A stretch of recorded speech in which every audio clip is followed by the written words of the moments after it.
6. 베테르부르크에 머물던 첫 시기에 안드레 공작은 은둔의 삶을 통해 형성되었던 사고방식이 베테르부르크에서 자신을 사로잡은 자질구레한 고민들에 의해 전부 흐려진 것을 느꼈다. 저녁에 집으로 돌아오면 그는 시간이 정해진 불가피한 방문이나 만남을 수첩에 적어두었다. 어느 곳이든 제 시간에 도착할 수 있도록 하루를 관리하는 생활의 메커니즘은 삶의 에너지 대부분을 앗아갔다.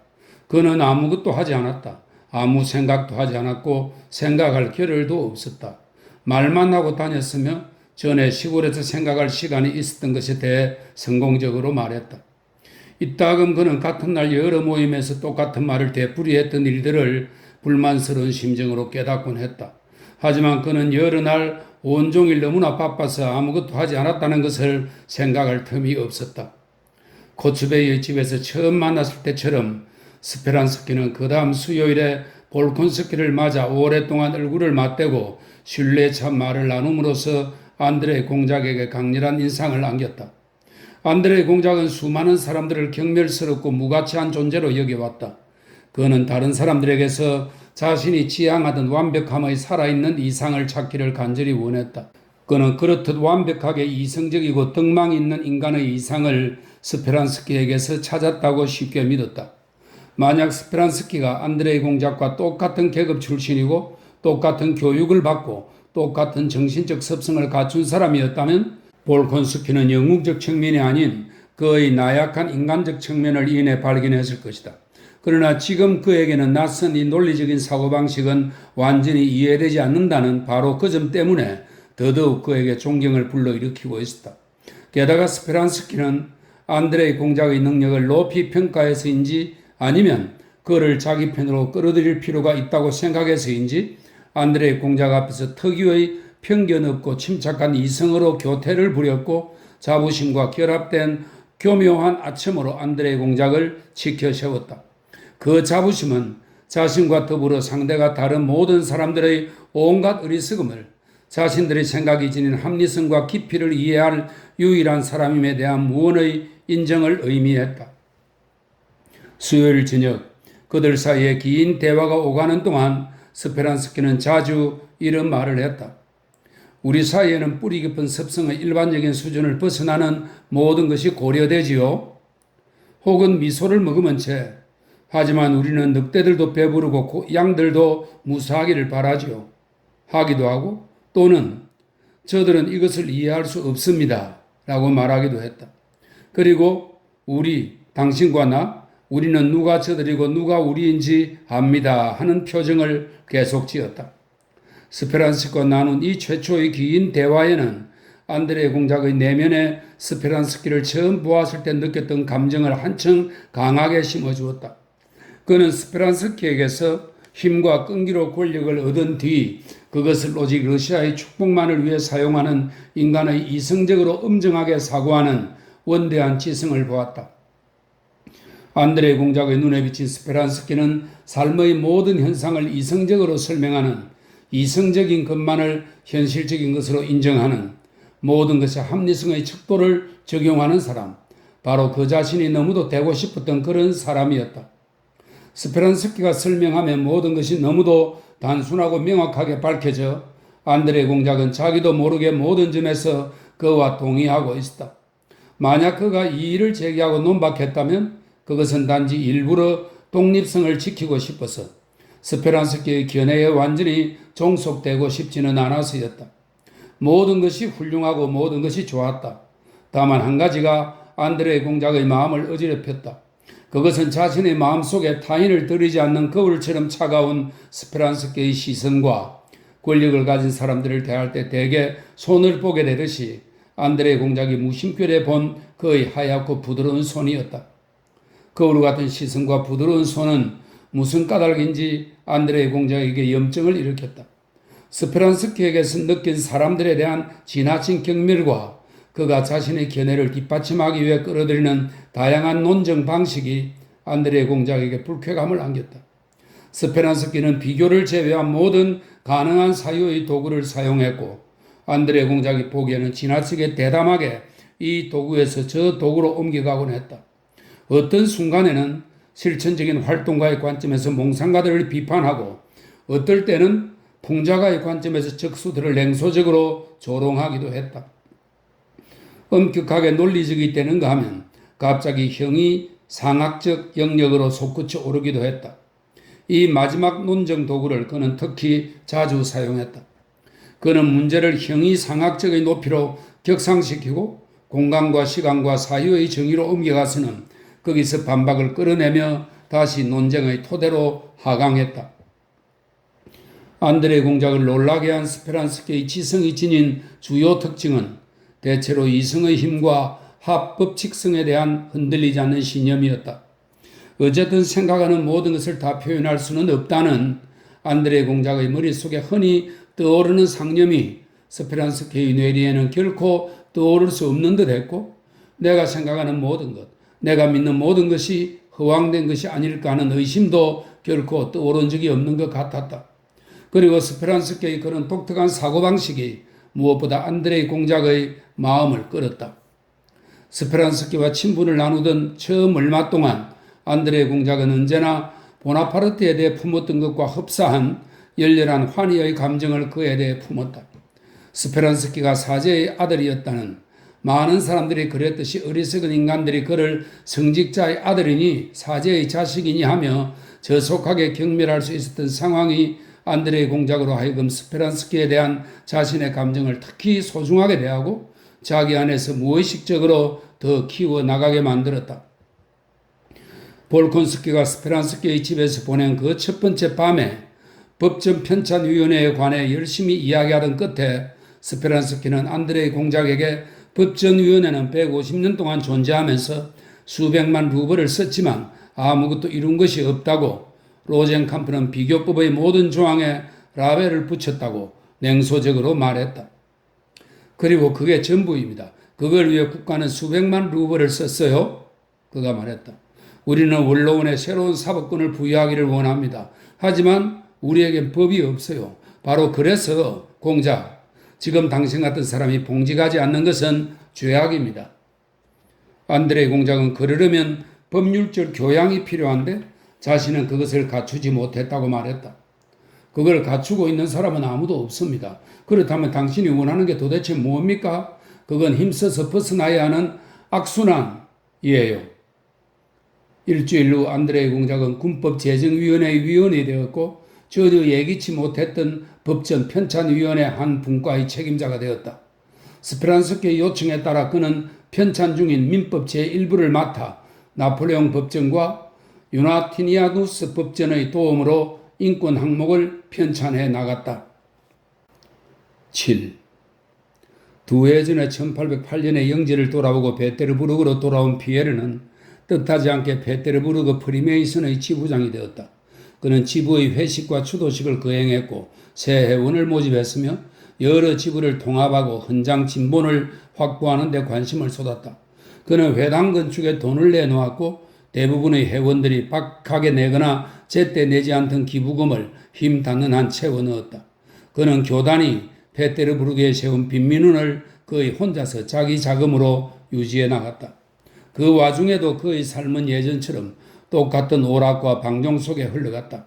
그는 실컷 먹고 마시는 것을 좋아해서 부도덕하고 경멸받을 만한 짓이라고 여기면서도 자신이 몸담은 독신자 사회의 유흥을 자제할 수 없었다. 그러나 자신의 일과 유흥에 중독되어 정신없이 한 해를 보내고 나서 피에르는 프리메이슨의 토대 위에 더 굳건히 서려고 애쓸수록 자신이 딛고선 그 토대가 발밑으로 점점 더 꺼져가는 것을 느끼기 시작했다. 그와 더불어 그는 자신이 딛고선 토대가 발밑으로 더 깊이 꺼질수록 자신이 그만큼 더 부지불식간에 그것과 얽힌 것을 느꼈다. 프리메이슨에 다가가고 있었을 때 그는 늪의 평평한 표면에 안심하고 한 발을 내딛는 사람의 심정을 느꼈다. 발을 내딛자 그는 빠졌다. 자신이 딛고선 토대의 견고함을 충분히 확인하기 위해 다른 발까지 내딛자 그는 더 깊이 빠져서 자기도 모르는 사이에 이제는 무릎까지 늪에 잠긴 채 걷고 있었다. 이오시프 알렉세예비치는 베테르부르크에 없었다. 그는 최근에 베테르부르크 지부의 일을 피해 모스크바에서 두문불출하며 살고 있었다. 모든 형제들, 즉 지부 회원들은 피에르가 삶에서 알고 지내는 사람들이었다. 그들 속에서 그가 삶에서 대부분 나약하고 보잘것없는 인간들로 알고 있던 B, 공작이 아닌 이반 바실레비치 D가 아닌 석공조합의 형제들만 보는 것은 어려운 일이었다. 브리메이슨의 앞치마와 표식 아래 그는 그들이 착용한, 그들이 삶에서 성취한 제복과 십자 훈장을 보았다.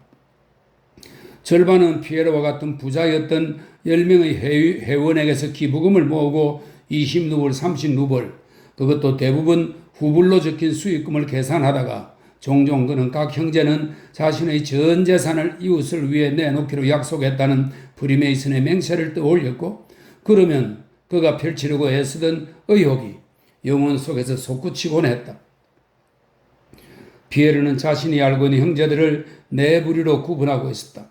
첫 번째 부류에는 지부 업무에도 인도적인 사업에도 적극적으로 참여하지 않고 교단 이론의 신비에만 몰두하는, 하나님을 일컫는 세 가지 명칭이나 유황과 수원과 소금 이 세 물질의 기원이나 아니면 사각형과 솔로몬 신전의 모든 형상들이 갖는 의미의 문제에만 관심을 쏟는 형제들을 포함시켰다.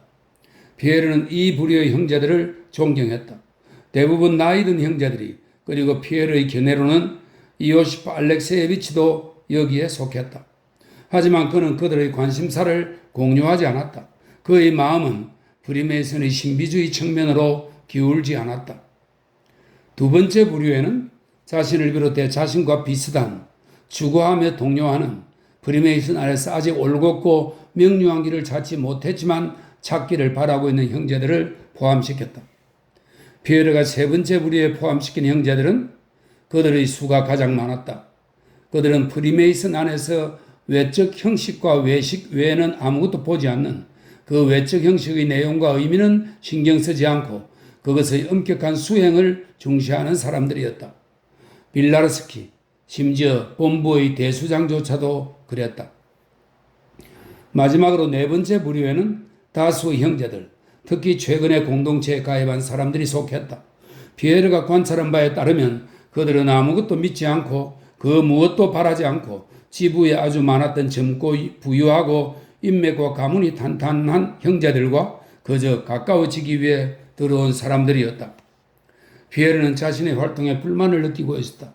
프리메이슨, 적어도 그가 이곳에서 알던 프리메이슨은 때때로 외적인 모습 하나에만 토대를 둔 것 같았다. 그는 프리메이슨 자체를 의심하지 않았지만 러시아의 프리메이슨이 그릇된 길로 나아가 그 기운에서 벗어난 것은 아닐까 하는 의혹을 품었다. 그래서 그의 말 피에르는 교단의 최고 신비를 좀 더 자세히 접하기 위해 외국으로 갔다. 1809년 여름이 가기 전에 피에르는 페테르부르크로 돌아왔다. 러시아의 프리메이슨 회원들과 외국의 회원들이 나눈 편지를 통해 베즈오프가 외국에서 많은 고위층 인물들의 신임을 얻는 데 성공했고 많은 신비를 깨달아 최고 수준에 올랐으며 러시아 석공조합의 사업 전반에 도움이 될 만한 많은 것을 가져온다는 소식이 알려졌다. 페테르부르크의 프리메이슨 회원들이 전부 그에게 와서 아첨을 들었다.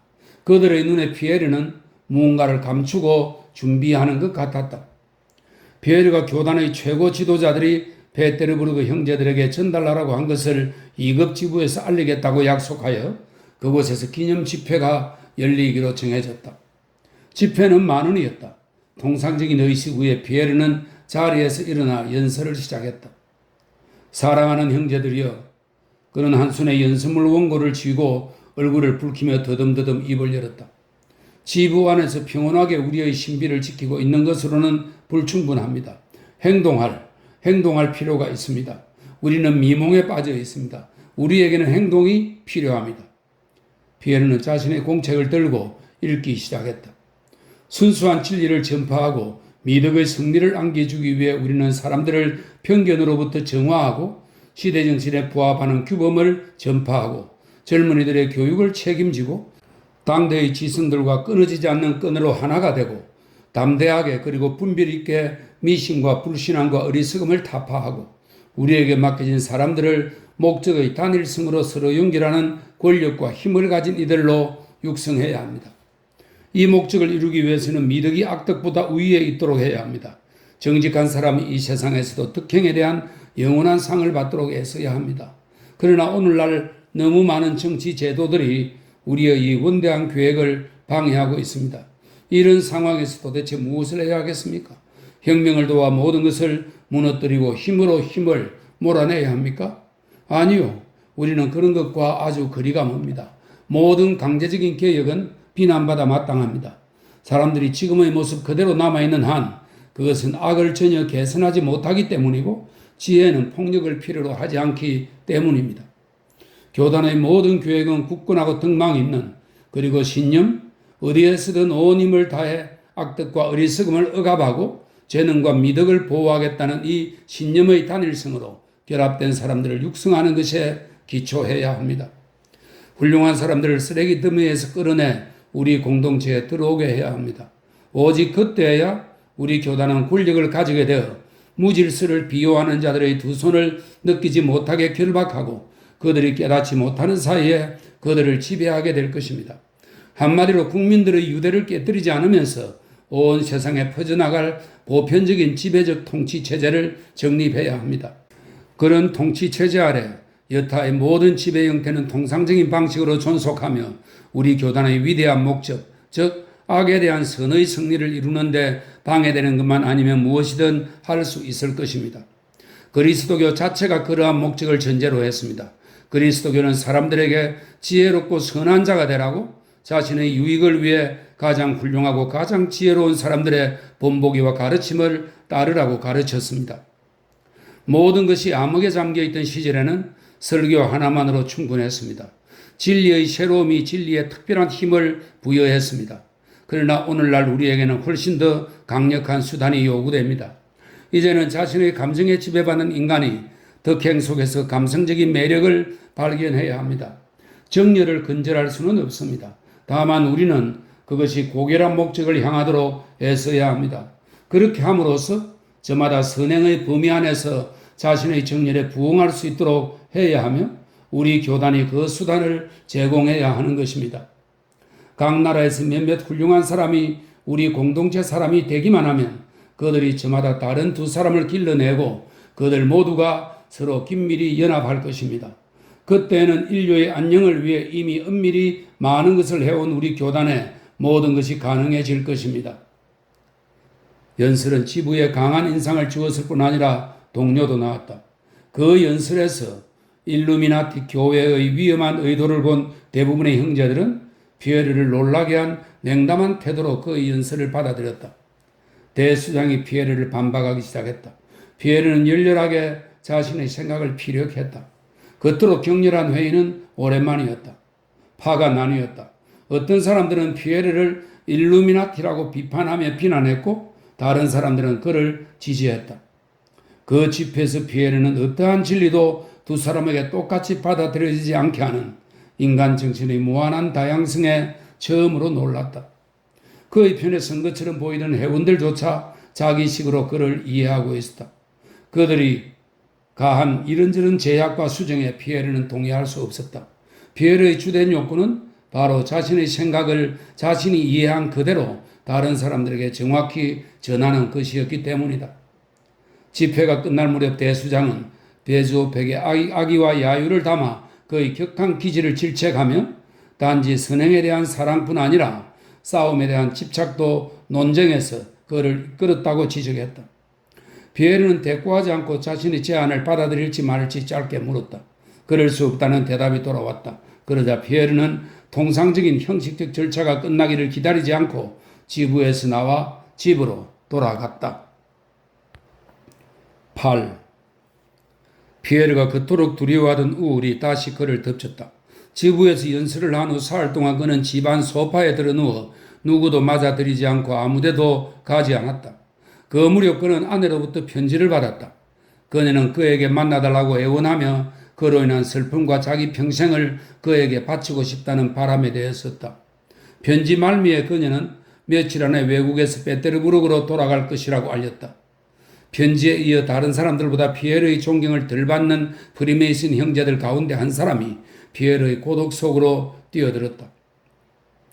그는 형제로 사는 충고의 모양새로 화제를 피에르의 부부관계로 돌리더니 아내에 대한 피에르의 엄격함은 온당하지 않다는, 피에르가 잘못을 뉘우치는 아내를 용서하지 않는 것은 프리메이슨의 첫 규범을 저버리고 있다는 생각을 표명했다. 또 그때 그의 장모, 즉 바실리 공작의 아내가 사람을 보내 아주 중요한 일에 대해 의논하려고 하니 몇 분이라도 방문해달라고 간청했다. 피에르는 자신에 대한 음모가 자신을 아내와 결합시키려는 모의가 있었다는 것을 알았다. 하지만 그가 처한 상황에서는 불쾌감조차 들지 않았다. 어떻게 되든 상관없었다. 피에르가 삶에서 대단히 중요한 문제로 여기는 것은 아무것도 없었다. 그리고 지금 그를 사로잡은 우울의 영향 아래 그에게는 자신의 자유도 아내를 벌하겠다는 고집도 소중하게 여겨지지 않았다. 의인도 없고 죄인도 없다. 그러니 그녀도 죄인이 아닌 거야. 그는 생각했다. 설령 피에르가 아내와 결합하는데 즉각 동의를 표명하지 않았다 해도 그것은 단지 자신이 우울한 상태에서 그 무엇도 실행에 옮길 힘이 없었기 때문이다. 아내가 그에게 왔더라도 그는 지금은 아내를 내쫓지 않을 것이다. 피에르의 마음을 차지한 우울함에 비하면 아내와 사느냐 마느냐는 아무 관심이 없지 않았던가? 아내에게도 장모에게도 아무 답변을 하지 않고 있다가 피에르는 어느 날 밤늦게 길을 떠날 채비를 하고 이오시프 알렉세예비치를 만나러 모스크바로 떠났다. 피에르는 일기에 이렇게 썼다. 모스크바 11월 17일 은인에게 갔다가 지금 막 돌아와 이번 만남에서 경험한 모든 것을 서둘러 적어둔다. 이오시프 알렉세예비치는 가난하게 살며 3년째 고통스러운 담낭 질환을 앓고 있다. 누구도 그에게서 신음소리나 불평하는 말을 들어본 적이 단 한 번도 없다. 지극히 소박한 식사를 할 때를 제외하고 그는 아침부터 늦은 밤까지 학문을 연구한다. 그는 침상에 누운 채 나를 친절하게 맞아 곁에 앉혔다. 내가 동방과 예루살렘 기사들의 신호를 보내자 그도 똑같이 답하고는 온화한 미소를 지으며 내가 프로이센과 스코틀랜드 지부에서 무엇을 알아내고 얻었는지 물었다. 나는 할 수 있는 한 모든 것을 말했다. 내가 우리 베테르부르크 지부에 제안한 원칙을 전했고 내가 받은 불쾌한 대접과 나와 형제들 사이에 벌어진 불화를 털어놓았다. 이오시프 알렉세예비치는 꽤 오랫동안 침묵과 생각에 잠겨 있던 끝에 그 모든 것에 대한 자신의 시각을 말했다. 순간 내 모든 과거와 내 앞에 놓인 모든 미래의 길이 환히 밝아왔다. 그는 교단의 3가지 목적이 무엇인지 기억하느냐고 물어 나를 놀라게 했다. 그것은 신비의 수호와 인식, 그것의 자각을 위한 자기 정화와 교화, 그리고 그와 같은 정화의 지향을 통한 인류의 교화이다. 이 3가지 중에서 가장 주되고 우선적인 목적은 무엇인가? 물론 자기 정화와 교화다. 우리가 어떠한 상황에 상관없이 언제나 지향할 수 있는 목적은 오직 이것뿐이다. 하지만 그와 더불어 이 목적은 우리에게 가장 많은 노력을 요구한다. 그런 까닭에 우리는 오만함의 길을 잃고 헤매다가 이 목적을 간과한 채 자신의 더러움으로 인해 감히 지각할 자격이 없는 신비에 손을 대거나 스스로가 추악함과 음란함의 사례이면서 인류의 교화에 손을 대기도 한다. 일루미나티는 사회활동에 몰두하고 오만함으로 꽉 찼기 때문에 순수한 교리가 아니다. 이런 근거를 바탕으로 이오시프 알렉세예비치는 내 연설과 나의 모든 활동을 비판했다. 나는 마음속 깊이 그의 말에 동의했다. 우리의 대화가 내 가정사에 이르자 그는 이렇게 말했다. 내가 당신에게 말했듯이 참된 프리메이슨의 중요한 본분은 자기 완성이에요. 우리는 종종 자신에게서 삶의 모든 어려움을 제거하면 이 목적을 더 빨리 성취하리라고 생각하지요. 하지만 그 반대입니다, 선생. 그가 내게 말했다. 사회적 동료의 환경 속에서만 우리는 3가지 목적을 성취할 수 있습니다. 첫 번째가 자기인식. 인간은 오직 비교를 통해서만 자신을 인식할 수 있기 때문입니다. 두 번째는 완성. 그것은 투쟁을 통해서만 성취됩니다. 그리고 마지막으로 중요한 덕목, 즉 죽음에 대한 사랑의 성취이지요.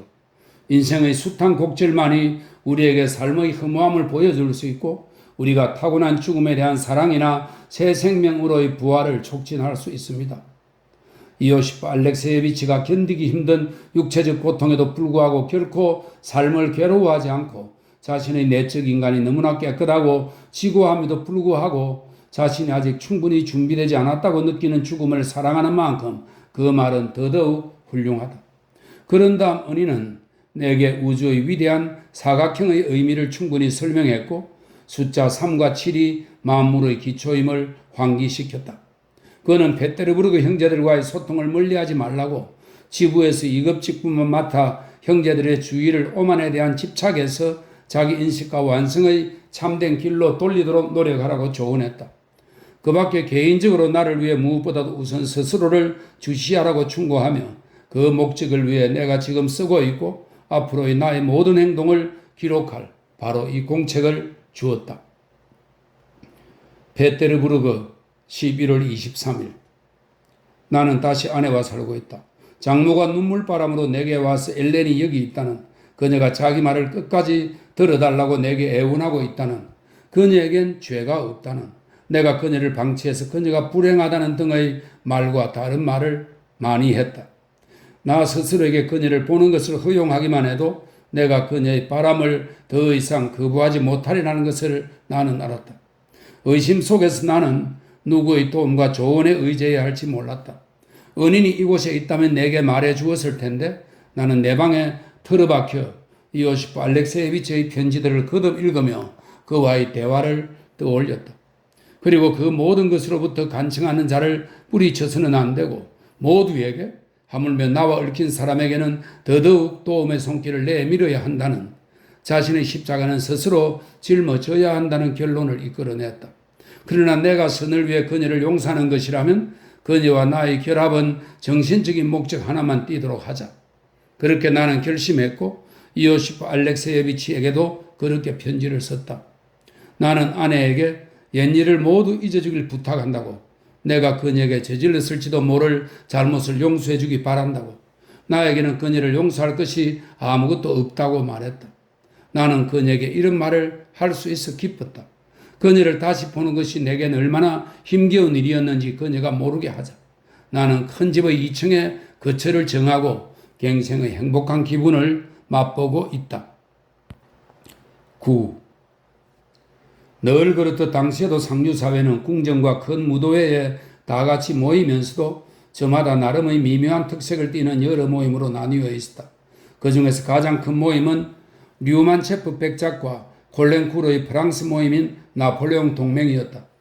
엘렌은 남편과 베테르부르크에 정착하자마자 그 모임에서 가장 눈에 띄는 자리 하나를 차지했다. 프랑스 대사관의 인사들과 지성과 정중함으로 이름난 이 일파의 많은 사람들이 그녀에게 왔다. 엘렌은 두 황제의 유명한 회담이 이루어졌을 때 에르푸르트에 있었고 유럽의 모든 주목할 만한 나폴레옹 주의자들과의 연주를 그곳으로부터 가져왔다. 에르푸르트에서 그녀는 눈부신 성공을 거두었다. 나폴레옹도 그녀를 극장에서 보고 누구인지 물으며 그 아름다움에 찬사를 보냈다. 피에르는 그녀가 아름답고 우아한 여성으로서 거둔 성공에 놀라지 않았다. 해가 갈수록 그녀는 더 아름다워졌기 때문이다. 그러나 지난 2년 동안 아내가 아름다운 만큼이나 총명한 매력적인 여인이라는 평판을 얻은 것에 대해서는 놀라고 있었다. 유명한 리뉴공은 그녀에게 8쪽에 걸친 편지를 썼다. 빌리비는 베조바 백작 부인 앞에서 처음으로 말하려고 재치 있는 말을 아껴두었다. 베조바 백작 부인의 살롱에 받아들여지는 것은 지성의 학위로 여겨졌다. 젊은이들은 엘렌의 살롱에서 말할 거리를 찾기 위해 야외전에 책들을 통독했고 대사관의 비서관들, 심지어 공사들까지 그녀에게 외교 비밀을 털어놓아 엘렌은 어느 정도 세력을 갖게 되었다. 그녀가 매우 어리석다는 것을 알고 있던 피에르는 정치와 시와 철학에 대한 말이 오가던 그녀의 야외와 만찬에 어쩌다 자리하게 되면 의욕과 두려움 같은 이상한 감정에 휩싸이곤 했다. 그 야외들에서 그는 마술사가 매번 이제 금방 속임수가 탈로 날 것이라고 예감하며 느끼는 감정과 비슷한 감정을 맛보았다. 하지만 그런 살롱을 이끄는 데 필요한 것이 그야말로 어리석음 뿐이어서 그런지 아니면 속아 넘어가는 사람들 스스로 기만 자체에서 만족을 찾았기 때문인지 속임수는 들통나지 않고 있었다. 매력적이고 지적인 여성이라는 평판이 엘레냐 바실리예브나 베조바에게 너무나 확고하게 확립되어 그녀는 저속하고 어리석은 말을 얼마든지 할 수 있었고 그렇게 한다 해도 그녀의 말 한마디 한마디에 매료되어 그 속에서 그녀 자신은 추측도 못한 심오한 의미를 찾곤 했다. 피에르는 바로 이 눈부신 사교계 여성에게 꼭 필요한 남편이었다. 그는 아무도 방해하지 않았다. 격조 높은 응접실의 전체적인 분위기를 망치지 않을 뿐더러 아내의 우아함과 채취에 상반된 모습으로 그녀에게 유리한 배경이 되어주기까지 하는 을빠진 괴짜 대인 남편이었다. 피에르는 이 두 해 동안 실체가 없는 관심사에 계속 몰두하면서 그 밖의 모든 것들은 진심 어린 경멸의 태도를 취한 탓에 그의 흥미를 끌지 못하던 아내의 모임에서 무심하고 태연하고 모두에게 친절한 은행을 보였다. 인위적으로 몸에 밴 것이 아니어서 무의식적인 존경을 불러일으키는 그런 은행이었다. 그는 극장에 들어가듯 아내의 응접실에 들어갔다. 모두 알았고 모두를 똑같이 반가워했으며 모두에게 한결같이 무심했다. 이따금 그도 관심을 끌던 대화에 끼었는데 그럴 때는 대사 관원 여러분들이 그 자리에 있든 없든 개의치 않고 중얼중얼 자신의 의견을 말했다. 간혹 그 의견은 그 순간의 분위기에 전혀 맞지 않았다. 그러나 페테르부르크에서 가장 뛰어난 여성의 괴짜 남편에 대한 세간의 평가가 이미 확고하게 굳어져서 누구도 그의 상식에 어긋난 은행을 진지하게 받아들이지 않았다. 매일같이 엘렌의 집을 드나들던 많은 젊은이들 가운데 군 복무에서 이미 크게 성공한 보리스 드루베츠코이는 엘렌이 에르푸르트에서 돌아온 후에 베조프가에서 가장 가까운 사람이 되었다. 엘렌은 그를 나의 시동이라 부르며 그를 아이 대하듯 했다. 그를 향한 그녀의 미소는 모두에게 보내는 미소와 똑같았지만 피에르는 가끔 그 미소를 보는 것이 불쾌했다. 보리스는 각별하고 품위 있고 우수가 깃든 정중함으로 피에르를 대했다. 그런 식의 정중함은 또한 피에르를 불안하게 했다. 피에르는 3년 전 아내가 그에게 안긴 모욕으로 너무도 극심한 고통을 겪은 터라 이제 그는 첫째, 자신이 자기 아내의 남편이 아니었던 것으로, 둘째, 자신에게 의심을 허용하지 않음으로써 그 같은 모욕의 가능성으로부터 자신을 구하고 있었다. 아니야, 이제 블루 스타킹이 된 그녀는 예전의 정욕을 완전히 버렸어. 그는 속으로 중얼거렸다. 블루 스타킹이 애욕을 품은 예는 없었지. 그는 어디서 끌어낸 것인지 모를 법칙을 확고히 믿으며 마음속으로 되풀이했다. 그러나 이상한 일이었다. 아내의 응접실에 있는 보리스의 존재가 피에르에게 육체적인 영향을 끼쳤다. 그것은 그의 팔다리를 올가매고 무의식적인 행동의 자유를 그에게서 앗아가 버렸다. 참 이상하게 혐오감이 드네. 피에르는 생각했다. 전에는 그를 꽤 좋아했는데 말이야. 세상의 눈에 비친 피에르는 대지주, 유명한 아내의 다소 눈이 멀고 우스꽝스러운 남편, 독특한 괴짜, 아무것도 하지 않지만 누구에게도 해를 끼치지 않는 훌륭하고 선량한 젊은이였다. 그러나 이 기간 동안 피에르의 영혼 속에서는 그에게 많은 것을 깨닫게 하고 그를 많은 영적인 의욕과 기쁨으로 이끈 복잡하고 힘든 내적 발전의 노동이 벌어졌다. 10. 그는 계속 일기를 썼다. 다음은 그 시기에 쓴 것이다. 11월 24일 8시에 일어나 성서를 읽은 다음 근무하러 갔다가 설명이 있습니다. 피에르는 은인의 조언에 따라 여러 위원회들 중 한 곳의 직무를 맡았다. 근무하러 갔다가 만찬에 맞춰 돌아와서 혼자 식사를 했고 적당히 먹고 마신 후에는 형제들을 위한 제작을 옮겨 적었다.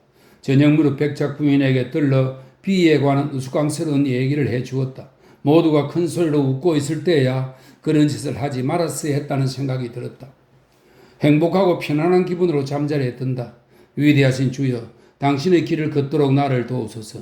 첫째는 평정과 느림으로 분노를 조금이라도 이기게 하시고, 둘째는 절제와 힘으로 음욕을 이기게 하시고, 셋째는 공허한 법석을 멀리하되 국가적 직무와 가정을 돌보는 일과 친구관계와 경제활동을 그만두지 않게 하소서. 11월 27일 늦게 일어났다. 눈을 뜨고서도 게으름을 부리며 오랫동안 침대에 누워있었다. 주여, 당신의 길을 걸을 수 있도록 나를 도우시고 나를 강하게 하소서. 성서를 읽었지만 그 내용에 맞는 감동이 일지 않았다. 우르소프 형제가 와서 세상의 소란에 대해 말을 나누었다. 그는 군주가 새로 지시한 일들을 이야기했다. 나는 비판 아래다가 나의 원칙과 은인의 말씀을 떠올렸다. 참된 프리메이슨은 참여를 요구받을 때는 국가에서 열렬한 활동가가 되어야 하고 부름을 받지 않은 일에는 차분한 방관자가 되어야 한다. 혀는 나의 적이다. 형제 G, V와 O가 나를 방문했고 새로운 형제를 받아들일 준비와 관련된 대화가 오갔다. 그것이 나에게 레토로의 임무를 맡긴다. 나는 나 자신이 미약해서 합당치 않다고 느낀다. 그러고 나서 대화는 사원의 7 기둥과 7 계단, 즉 7가지 학문, 7가지 미덕, 7가지 악덕, 성령의 7가지 선물에 대한 해석으로 접어들었다. 형제 O는 아주 달변이었다. 밤에 입회식이 이루어졌다. 방의 새로운 설비가 광경을 웅장하게 만드는 데 큰 도움이 되었다. 입회자는 보리스 드루베츠코이였다. 내가 그를 추천했고 내가 레토로이기도 했다. 어두운 건물 안에 그와 함께 있는 내내 이상한 감정이 나를 동요시켰다. 나는 내 안에서 그를 향한 정오심을 발견했다. 그 정오심을 극복하려는 나의 노력은 헛되다. 바로 그 때문에 진정 나는 그를 악마의 길에서 구해 진리의 길로 이끌고 싶다. 하지만 그에 대한 악한 생각들이 나를 떠나지 않고 있었다. 나에게는 그가 공동체에 들여오는 목적이 단지 사람들과 가까워지려는 우리 지부에 속한 사람들의 후원을 받기 위해서라는 생각이 들었다.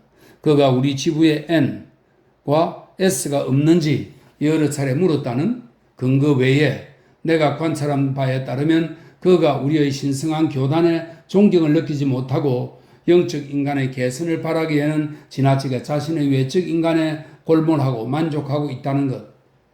이 외에 나에게는 그를 의심할 근거가 없었다. 그러나 내게 그는 진실하게 보이지 않았고 어두운 건물 안에서 그와 마주보고 서 있는 내내 내 말에 대해 멸시에 찬 미소를 짓는 것 같았다. 그래서 나는 그의 드러난 가슴에 들이댄 잠금으로 정말 그를 찌르고 싶은 마음이 들었다. 나는 말을 잘하지 못해서 형제들과 대수장에게 나의 의심을 제대로 전할 수 없었다. 자연의 위대한 건축자시여, 거짓의 미루에서 벗어나게 하는 진실한 길을 내가 찾도록 도우소서. 일기장에는 그 다음 3장을 건너뛰어 이렇게 적혀 있었다. 형제 V와 단둘이 오랫동안 유익한 대화를 나누었다. 그는 내게 형제 A를 따르라고 조언했다. 비록 합당치 못한 얘기지만 해도 내게 많은 가르침을 주었다. 아도나이는 세상을 창조한 이의 이름이다. 엘로힘은 만물을 다스리는 이의 이름이다. 모든 것이라는 의미를 지닌 3번째 이름, 말해질 수 없는 이름. 형제 V와 나는 대화는 선의 길 위에서 나를 복두고 생기롭게 하고 확고히 세워준다. 그가 있는 곳에는 의심이 들었을 자리가 없다. 사회과학의 빈약한 학설과 모든 것을 아우르는 우리의 신성한 가르침의 차이가 내게는 명확하다. 인간의 학문은 이해하기 위해 모든 것을 나누고 관찰하기 위해 모든 것을 죽인다. 그러나 교단의 신성한 학문에서는 모든 것이 통일되어 있고 모든 것이 전체와 생명의 상태로 인식된다. 삼위일체는 물질의 3가지 기원으로 유황과 수원과 소금이다. 기름과 불의 성질을 가진 유황, 그것은 소금과 결합할 때 자신이 가진 불의 성질로서 소금 안에 갈망을 일으키고 갈망을 통해 수원을 끌어당기고 붙잡아 보존한다. 그리고 공동으로 개별적인 몸들을 만들어낸다. 수원은 유동성과 휘발성을 지닌 영적 본질, 즉 그리스도이고 성령이고 그분이다. 12월 3일 늦게 잠을 깼다. 성서를 읽었는데 아무 느낌이 없었다. 그 후 밖으로 나와서 호를 거닐었다. 묵상하고 싶었지만 그 대신 상상은 4년 전에 있었던 한 사건을 제시했다. 결투 후에 모스크바에서 나를 만난 자리에서 돌로프 씨는 나에게 이제 배우자가 없어도 충만한 정신적 평온을 누리기를 바란다고 말했다. 나는 그때 아무 대꾸도 하지 않았다. 그런데 지금 그 만남을 세세하게 기억해내고는 마음속으로 그에게 이루 말할 수 없이 악의에 찬 말과 신랄한 대답을 던졌다. 경노한 자신을 발견한 후에야 나는 정신을 차리고 그 생각을 내던졌다. 그러나 뉘우침이 충분치 않았다. 그 뒤에 보리스 드루베츠코이가 와서 이런저런 사건에 대해 이야기했다. 나는 그가 온 순간부터 그의 방문이 불만이었던 터라 무언가 불쾌한 말을 해버렸다. 그가 반박했다. 나는 폭발해서 불쾌하고 심지어 난폭하기까지 한 많은 말을 그에게 퍼부었다. 그는 침묵했고 이미 늦은 뒤에야 나는 잘못을 깨달았다. 맙소사, 나는 그를 전혀 다룰 줄 모른다. 나의 자존심 때문이다. 나는 스스로를 그보다 높이고 있고 그래서 그보다 훨씬 더 저열해진다. 그는 나의 무례함에 관대한데 나는 반대로 그에게 경멸을 품고 있기 때문이다. 오 하나님, 그 앞에서 내가 나의 혐오스러움을 더 많이 보게 하시고 그것이 그에게도 유익하도록 행동하게 하소서. 식사 후에 잠이 들었다. 잠에 빠져드는 순간 나의 왼쪽 귀에 대고 말한 목소리를 또렷하게 들었다. 너희 날이다. 꿈을 꾸었다. 나는 어둠 속을 걸어가다 갑자기 개들에게 둘러싸이지만 두려움 없이 걷는다. 갑자기 작은 개 한 마리가 왼쪽 넓적다리를 물고 놓아지지 않는다. 나는 두 손으로 개의 목을 조르기 시작했다. 개를 떼어놓자마자 좀 더 큰 다른 개가 가슴에 달라붙었다. 그 개를 떼어내자 더 큰 또 다른 개가 나를 물어뜯기 시작했다. 나는 그 개를 들어 올렸다. 높이 들수록 개는 점점 더 커지고 무거워졌다. 갑자기 형제 A가 걸어가다 내 팔을 잡아 끌고 어떤 건물로 데려갔다. 그곳에 들어가려면 좁은 판자를 건너가야 했다. 걸음을 내딛는데 판자가 휘어져 떨어졌다. 나는 겨우 손이 닿은 담을 기어오르기 시작했다. 안간힘을 쓴 끝에 나는 두 다리는 한쪽에 몸통은 반대쪽에 매달려 있도록 몸을 끌어올렸다. 주위를 둘러보니 형제 A가 담장 위에 서서 큰 가로수길과 정원을 가리키는 것이 보였다. 정원에는 크고 아름다운 건물이 보였다. 나는 잠을 깼다. 주여, 자연의 위대한 건축자시여, 나의 정욕인 개들을 그 가운데에서도 과거의 모든 정욕의 힘을 자기 안에 걸어모은 마지막 개를 내게에서 떼어내도록 나를 도우소서. 그리고 내가 꿈에서 그 모습과의 대면을 이룬 미덕의 사원으로 내가 들어서도 날 도우소서. 12월 7일 꿈을 꾸었다. 이오시프 알렉세예비치가 내 집에 앉아있고 나는 너무 기뻐서 그를 대접하길 원하는 것 같다. 나는 그칠 줄 모르고 낯선 사람들과 떠들다가 문득 이것이 그의 마음에 들지 않으리라는 생각이 들어 다가가 그를 안기를 원하는 것 같다. 그러나 다가서자마자 그의 얼굴이 변해서 젊어진 것이 보인다. 그가 교단의 가르침 가운데 무언가를 조용조용 말하는데 너무 조용하게 말해서 나는 알아들을 수가 없다. 그러고 나서 우리 모두 방에서 나온 것 같다. 그때 기이한 일이 일어났다. 우리는 바닥에 앉거나 누워 있었다. 그가 내게 무언가를 말하고 있었다. 그런데 그에게 섬세한 감수성을 보여주고 싶은 마음이 들었던지 나는 그의 말에 귀를 기울이지 않고 내 내적 인간의 상태와 내게 드리운 하나님의 은총을 생각하기 시작했다. 그러자 나의 두 눈에 눈물이 고였고 그가 이런 나의 모습에 주목하자 흡족한 기분이 들었다. 그러나 그는 노여운 빛으로 나를 쳐다보더니 하던 말을 끊고 벌떡 일어났다. 나는 겁이 나서 그가 한 말이 나와 관련된 것인지 아닌지 물었다. 하지만 그는 아무 대답도 없이 다정한 표정을 지었다. 그러고 나서 문득 정신을 차려보니 우리는 내 침실의 더블 침대에 있었다. 그가 침대 가장자리에 누웠고 나는 마치 그를 애무하고 싶은 욕망에 달아오른 듯 바로 그 옆에 누웠다. 그러자 그가 내게 묻는 듯 했다. 사실대로 말해봐요. 당신의 주된 애착은 무엇입니까? 당신은 그걸 알아냈습니까? 내 생각에 당신은 이미 그걸 알아냈어요. 나는 그 질문에 당황해서 게으름이 나의 주된 애착이라고 대답했다. 그는 믿지 못하겠다는 듯 고개를 저었다. 그러자 더욱더 당황한 나는 비록 그의 조언에 따라 아내와 살고 있지만 남편으로서는 아니라고 대답했다. 이에 대해 그는 아내에게서 나의 애무를 빼앗아서는 안 된다고 반박하며 그것이 나의 의무임을 느끼게 했다. 그러나 나는 그것이 부끄럽다고 대답했다. 그러고는 갑자기 모든 것이 자취를 감추었다. 나는 잠에서 깨어났고 상념 속에서 성서의 한 구절을 떠올렸다. 생명은 사람들의 빛이었다. 그 빛이 어둠 속에서 비치고 있다. 그러나 어둠이 빛을 이겨본 적이 없다. 이오시프 알렉세예비치의 얼굴은 나이보다 젊어 보이고 밝았다. 이날 은인으로부터 편지를 받았다. 편지에서 그는 부부 생활의 의무에 대해 썼다.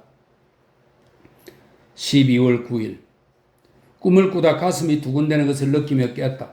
꿈에서 나는 모스크바에 있는 내 집의 큰 소파방에 있고 응접실에서 이오시프 알렉세예비치가 나오는 것 같았다. 그 즉시 나는 그에게 부활의 과정이 이루어졌음을 알고 그를 향해 달려간 듯하다. 나는 그 입과 두 손에 입을 맞추고 그가 내게 말하는 듯하다. 자네는 내 얼굴이 달라진 것을 알아차렸는가? 나는 그를 품에 계속 끌어안은 채 바라보았다. 얼굴은 젊지만 머리에 머리카락이 없고 외모가 완전히 달라져 보이는 것 같다. 그리고 나는 그에게 이렇게 말하는 것 같다. 당신이 우연히 마주쳤다 해도 전 당신을 알아보았을 겁니다. 그와 동시에 난 생각한다. 내가 진실을 말한 걸까? 갑자기 그가 죽은 시체처럼 누워있는 것이 보인다. 그러더니 그는 점차 정신을 차리고 알렉산드리아 종이로 된 큰 책을 들고서 나와 함께 큰 서재로 들어갔다. 제가 그 책을 썼습니다. 하고 내가 말하는 듯 하다. 그러자 그는 고개를 끄덕여 응답했다. 내가 책을 펼치자 그 책의 모든 면에 아름다운 그림들이 있었다. 나는 그 그림들이 한 영혼과 그 연인의 정사를 나타낸 것임을 아는 듯하다. 그리고 여러 지면에서 투명한 몸에 투명한 옷을 걸치고 구름을 향해 날아오르는 한 소녀의 아름다운 그림을 보는 듯하다.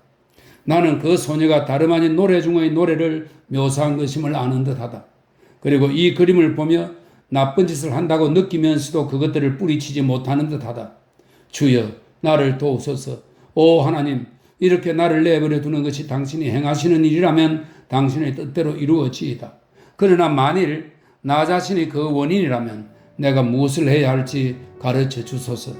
당신이 정녕 나를 버리시면 나는 나의 음란함으로 멸망할 것입니다.